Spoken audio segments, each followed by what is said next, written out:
The Great War, the war to end all wars, or World War I, ended on November 11, 1918. It was one of the deadliest global conflicts ever fought, with combat occurring in Europe, the Middle East, Africa, the Pacific, and parts of Asia. It is estimated that more than 9 million soldiers were killed in combat. While the war began in 1914, the United States did not enter the conflict until April 1917, suffering 53,000 plus casualties in combat and a total of 116,000 total dead, including those who died from disease, suicide, and murder. Prior to World War I, the U.S. military policy was to return the remains of service members who died abroad to the United States for burial. Due to the number of soldiers who died during this conflict, bringing these bodies home created logistical challenges, so new regulations required soldiers to be buried in temporary graves with identifying information. Part of the regulations also included issuing aluminum identification discs to aid the process of identifying remains. While these new regulations reduced the number of unknown soldiers, they did not eliminate those who died and could not be identified. France and Britain, two nations that suffered far higher casualties than the United States, prohibited the repatriation of remains from foreign soil to their homeland, so each nation interred a single unknown soldier from their country on Armistice Day, November 11, 1920. The English soldier was buried inside Westminster Abbey in London, and the French soldier was buried at the base of the Arc de Triomphe in Paris.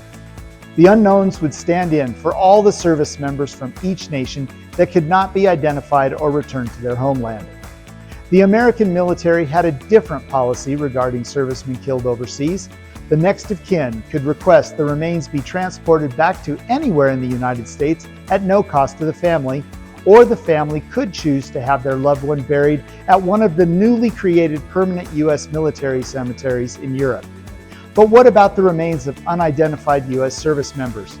We'll learn more about the tomb of the unknown soldier and his connection to the Boy Scouts of America in this edition of Artifact of the Week.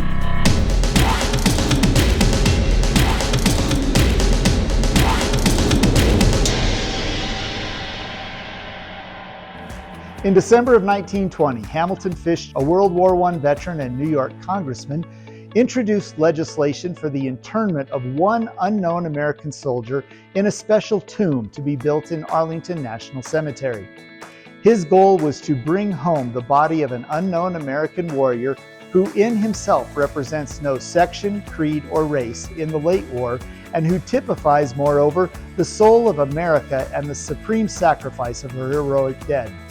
The legislation passed, and in October of 1921, 4 bodies of unidentified U.S. military personnel were exhumed from American military cemeteries in France.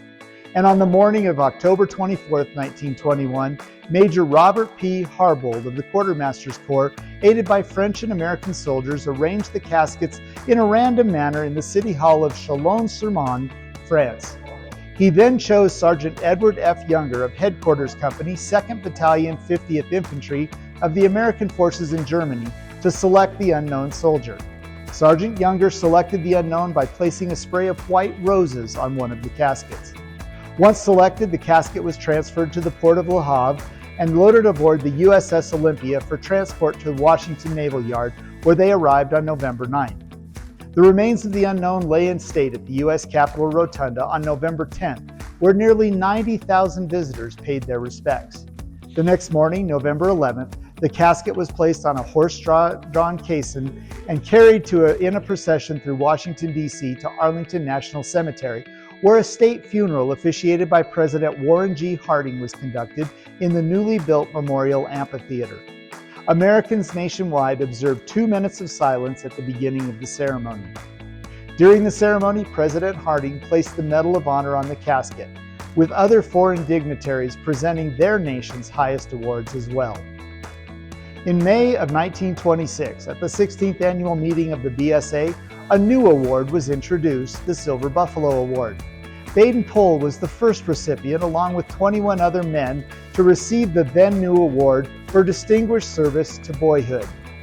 On display here at the National Scouting Museum, we have several Silver Buffalo Awards, but one that stands out is the 1928 Silver Buffalo Award presented to the unknown soldier of World War I.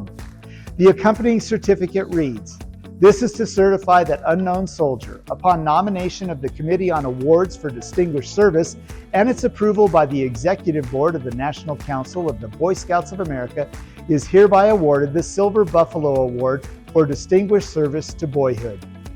The unknown soldier of World War I is one of 6 Medal of Honor recipients who have received the Silver Buffalo Award. That's all the time we have for this week.